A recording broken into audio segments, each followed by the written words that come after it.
Good morning and welcome to Live at the Legislature. For the House Majority portion of the show, this week we have Representative Nadine Nakamura. She represents District 14 on Kauai, which includes Hanalei, Princeville, Kilauea, Anahola, Kapa'a, and Wailua. Representative Nakamura is also the chair of the House Committee on Housing. Good morning, Representative. Good morning, James. I want to start off with what's on the front page of the Garden Island this morning. There's a story about Kauai rejoining the state's Safe Travels program. Of course, this means that Kauai may quickly see an increase in tourism. Is Kauai ready for that? Yeah, I think Kauai is ready. I think a lot of the precautions have been put in place and businesses are ready and roaring to get back into the game. We know as of yesterday that 45,000 doses of the vaccine have been administered on Kauai, representing about, I think, 30% of the population. So we're on a good path. And now vaccines, as of yesterday, are opened up to the general population. So everyone above 16 years of age has access to vaccines that are being administered. And businesses have been gearing up for this for months. And the county has worked very closely with the private sector to develop a very interesting public-private partnership to ensure that all visitors after 3 days post-arrival will hopefully volunteer to take a second test. So that's an exciting program that I think will help to identify those who might slip through the cracks and may actually be, positive. So I think all of those things make it a good time for the county. And the last thing is, I believe we went from 3 trans-Pacific flights per day to 8 flights. Oh. So it's definitely going to ramp up. I know I sure want to visit Kauai again. It's been a long time. It's a good time to come. But your district on the North Shore, you recently had some rains and the road washed out. What is the situation like now? Right. So yes, several weeks ago, there was, with the heavy rains, there was a major landslide at the entrance of Hanalei, and also a smaller rock slide in Waikoko, both of them in my district. The main one is a 600-foot long landslide that pretty much covered the main entranceway to the North Shore. And within 6 days, I credit the State Department of Transportation, Highway Division, because they were able to clear one lane to open it up to first responders. Mm-hmm. But it will be a process to stabilize the hillside. Luckily, the highway is intact. So unlike the flooding, 3 years ago, there's no need for road reconstruction. But we need to stabilize the hillside, which will take up to 6 months to do. And in the meantime, there's limited access in and out of Hanalei. So it is a severe impact to the people who live there, who attend school, all the things, all the businesses who depend on now the visitors coming to Kauai. It's going to be, it's another hardship again for our residents. And how are they dealing with that? It's over and over. How's their attitudes? How are they coming through? An amazing, resilient community. The day after the landslide, the community had mobilized there was absolutely no roadway access in and out of Hanalei. So the community mobilized a system where there was a park and ride in Princeville. You leave your car there, picked up by a shuttle, and the shuttle would take you to an ATV that would take you down a private roadway and then a private road to a boat that would ferry you over to the other side of Hanalei River so that you could get to your location. And this is what they did. They mobilized, they got the volunteers together, they were able to move supplies in, move workers in so that Big Safe could open up and offer supplies to people, get people to medical appointments, teachers to classrooms. So it was an amazing operation. I have to acknowledge the Kauai Resiliency Team for putting this system into place and all the volunteers who helped to load supplies, including 30,000 pounds of poi a week. Wow, that's good. At least. Carol. Well, I wanted to ask you about your role as chair of the Housing Committee, and money is very tight, and the need for housing is still so great. What's being considered this year that might help the situation? Right. Well, just in our budget bill, HB 200, we've set aside $123 million that will go to the Rental Housing Revolving Fund and the Dwelling Unit Revolving Fund. And both of these pots of funds help to make affordable housing happen. One that builds affordable rental housing, and the other one that helps to build infrastructure so that affordable housing can be developed. So that's a huge commitment on the part of the state. And then there's also the low-income housing tax credit bill. There's several vehicles moving along that will extend this program for another 6 years. This is a way to create equity and to help build housing for families with very for low and moderate incomes. I see. Okay. Well, good. I'm glad we're moving with some positive things in this tight budget year. Now, we just have like 40 seconds left. Is there anything moving through the legislature this year that is important or will have an impact on your community? Yes, we have HB 1276, which is what we call the dynamic park pricing bill. That it really affects a lot of state parks around the state of Hawaii, where we will give the Department of Land and Natural Resources Parks Division a lot more flexibility in setting prices for users and parking. Excellent. Okay, good. Because I know they have some great parks out there that people love, maybe too much sometimes. Yeah. Well, thank you for joining us today and telling us about what's happening on Kauai, and I look forward to seeing you in the capital and on Kauai soon. Aloha. Thank you. Aloha. So what do you see? A community that is engaged, empowered, a place where free speech is alive and well. Tell me more. For 30 years, thousands of local people on TV sharing their stories, culture, and viewpoints uncensored. Uncensored? Where can that be? Right here, my son. Wow! Isn't it time to empower your voice?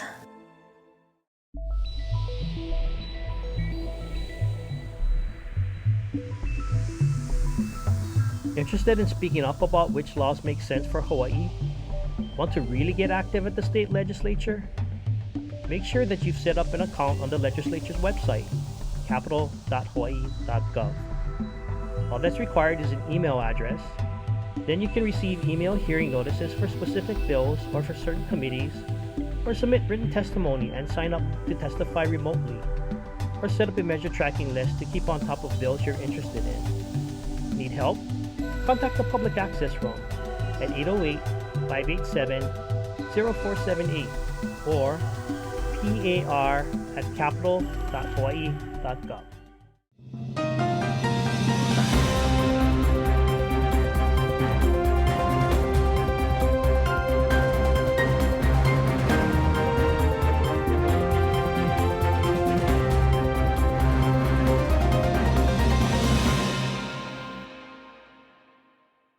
Aloha, and welcome back to the Senate segment of Live at the Legislature. My name is Jacob Aki, and today I'm joined by Senate Minority Leader Kurt Fevella. Senator Fevella represents Senate District 19, which includes the areas of Eva Beach, Eva by Gentry, Iroquois Point, and portion of Eva Villages. Senator, thank you for joining us this morning.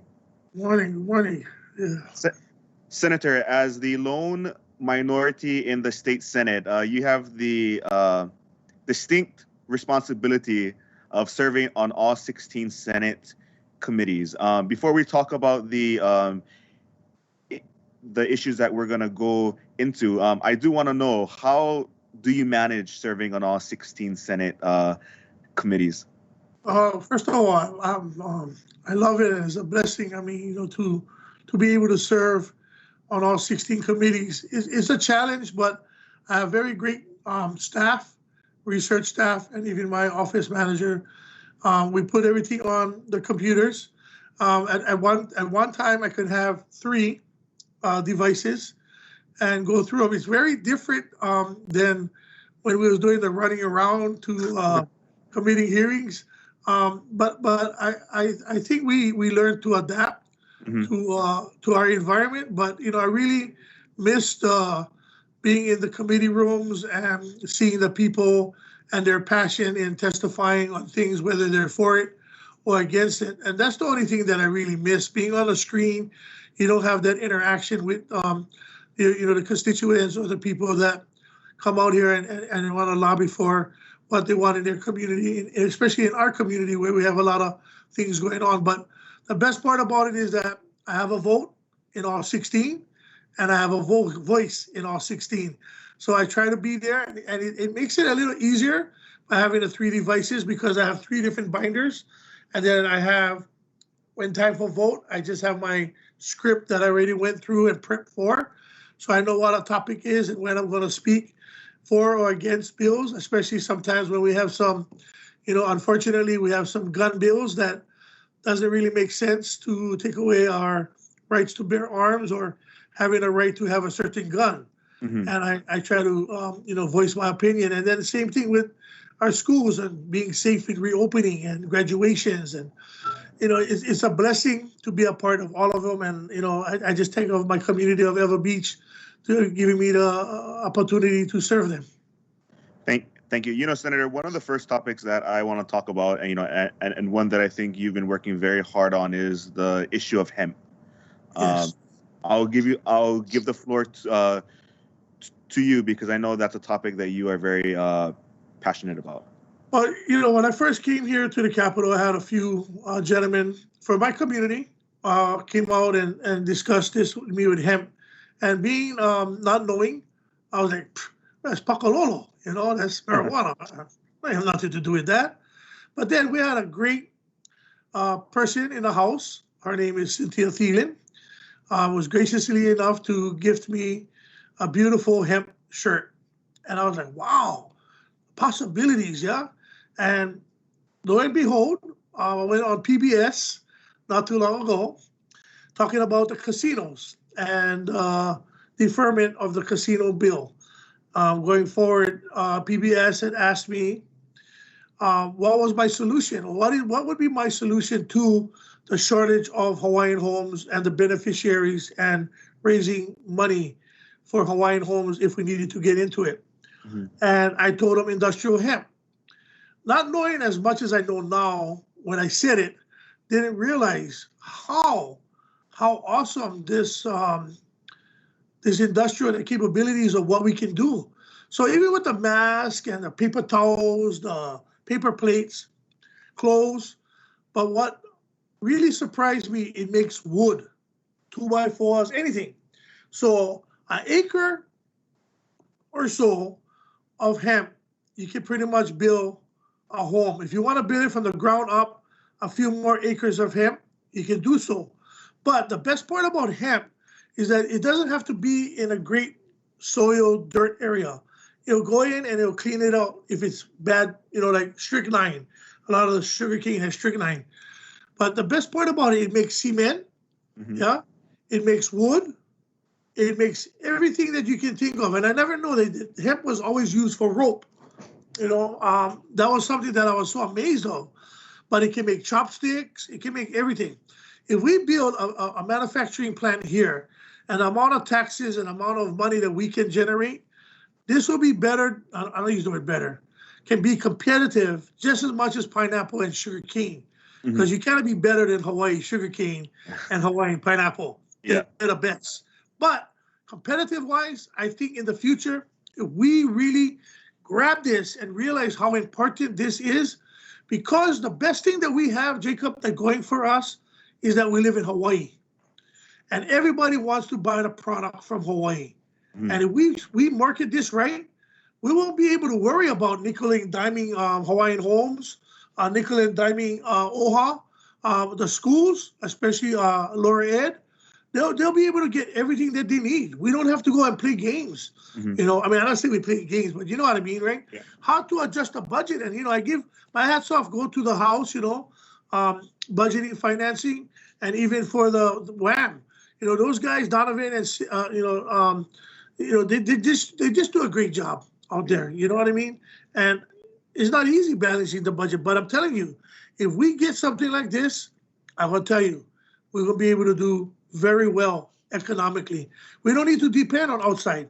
So a lot of people say, okay, what about how are we going to grow fruits and vegetables? Okay, well, you get the contaminated land. You give the guys an opportunity to grow. Every 3 months, you can harvest. You harvest the place and you refurbish the land. That'll be clean. Then you can give the ag can give land. Go ahead, Jacob, go grow your papayas or your tomatoes or your bananas. Now you have the land, it's clean, it's ready to grow, and they can continue to take this process everywhere. But we need a manufacturing plant. And that's what we need right now. We need to get the funding to get a plant and go out there and use all the ag land that we can in Hawaii, from here to all the neighbor islands, and get this thing going so that we can be the hemp capital of the world. Thank you, Senator. We have about 45 seconds left. But I know there is one point that you did want to bring up about an event that is happening on Friday in Nanakuli in response to the proposed solar farm. So with 30 seconds left, can you briefly talk about that? Come out down to Subland. We'll be there from 4:30 to 6 o'clock opposing Hawaiian Homes try to build a solar farm in our sacred valley. So we want you to come out and voice your opinion. We have the protectors out there of Nanakuli Valley, and we just want you guys to come out and have a peaceful demonstration to oppose the project. Thank you. Thank you, Senator. And that is about 5 seconds left. So for those of you at home, please tune in next week to the Senate segment of Live at the Legislature. And to you, Senator, thank you for joining us. Aloha. It's very important to have Melea'e here. The experience of local artists that are going to be the future of our music here in Hawaii. There's a huge music scene that is pretty underground. This is a great platform to get seen. All genres that exist are out here, and there's people that love it and that are making it. That gives us as young and even older musicians an opportunity to share our music that we never ever had before. Your government needs you. The Hawaii State Legislature is encouraging citizens to get informed and involved. With thousands of bills introduced every year, it can be hard to keep up on the issues that matter most to you. Located on the 4th floor of the state capitol, the public access room is filled with knowledgeable and friendly staff to help you. This is your Hawaii, your state capitol. Get informed, get involved, and get the government you want.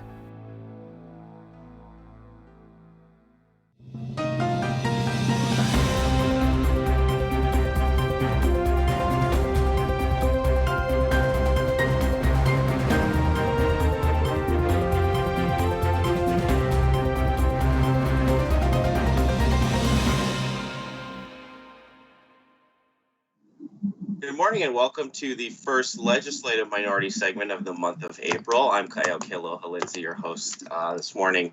Joining us is our second legislator from Ewa Beach, Representative Bob McDermott, represents District 40 and is a member of the Committee on Finance and Housing. Brett McDermott, good morning. Thanks for joining us. Hey, Kaiau. Good morning, buddy. So we're about we have about 675,000 doses of the COVID vaccine that have been administered so far. What has this been your overall impression of what the rollout has been like and where we're going as a state? Well, thanks. That's a big open-ended question. I really thank the private sector, Queens Health Systems, and of course Straub, Hawaii Pacific, known as Hawaii Pacific Health, for stepping up to the plate back in January, preparing us to roll out vaccinations. The state actually worked with them after a little initial friction. The state jumped in with, thanks to Speaker Psyche and the majority leader, to provide facilities for these health centers to begin their vaccinations. They're not making any money on these vaccinations. Quite the opposite. They're losing money going into these empty shells. Let's take Pier 2 as an example. State set up a vaccination center in what was an empty shell. They had to undergird the electrical system. They had to prepare the area and had to bring their people down there and create a little vaccination center out of nothing. And they did it in 3 days. It was amazing. That's just one example. So, but where we're at today, I'm very happy. You can feel the optimism in the air. You can feel people getting more optimistic in their view of the future because people are being vaccinated, and it's not the fear of going into Long's drugstore and you're going to catch it. So that's my take on that. Absolutely. I feel like it was just last month we were talking and we couldn't believe it was March. And now I was just thinking that around this time last year, we were in lockdown. No one was on the road. Like you said, there was just that fear in the air, but it is refreshing to hear where we're at now. Transitioning kind of along the lines of where we're coming up in the future, there was news that broke that because of our case counts slowly rising, that we may have to go back to tier two. The mayor has noted that he is very strongly against it. What is your opinion on that? I agree with Rick Blangiardi. No going back. We have to go forward. We have to learn how to live with this. The fact is that the doctors are learning how to treat it much more effectively. My own mother-in-law, anecdotally, got COVID. She's 75 and has numerous health conditions. But these therapeutics they have now, and they know what cocktails work, so to speak. They get in there right away and they go to work and get these people healthy again. It's no fun to have it, but we've come a long way. And even though the cases have exploded in the sense that everybody's getting infected or has been infected, the survival rate has exponentially gone through the roof due to our healthcare heroes. And I guess going along that as well, tourism is pretty much almost in full swing. We're doing a little better than we expected. So how would you rate where we're at as far as public health concerns go? Just the way business is coming back. I guess where we are now at this point. That's a good question. There's a lot of issues, a lot of unknowns. For example, how are the banks and the financial institutions going to treat businesses and people who haven't paid their mortgage in the last year because they didn't have a job? It's not they didn't want to, they didn't have a job. So there are programs that gave them deferrals and whatnot, but how do we absorb that crush, particularly with businesses? Because homeowners, if you have a federally guaranteed loan, you have the opportunity to get relief in the sense that even free money or a deferment until a later date, sometime later. But businesses don't have that. And their rent is due every month. Say you own a bar. The one fellow owns 3 bars here in town, and every month his payroll is due. Every month his lease is due. Well, if he can't pay it, it goes back to the owner of the building, and the owner of the building has a mortgage on that with the bank. Somebody somewhere has to start paying again. And that's going to be a big reckoning, I think, coming for us. And I do not know how it's going to play out. Absolutely. Transitioning from, I guess, sort of the bigger picture to to an issue that's very popular in your district. There was news recently that the new interim executive director of HART had let go of about half of her employees. The budget for the rail has sort of skyrocketed in the past couple of months, it seems. How is the pulse of rail in your district? Are you still a supporter of the project, and are you optimistic under this new leadership?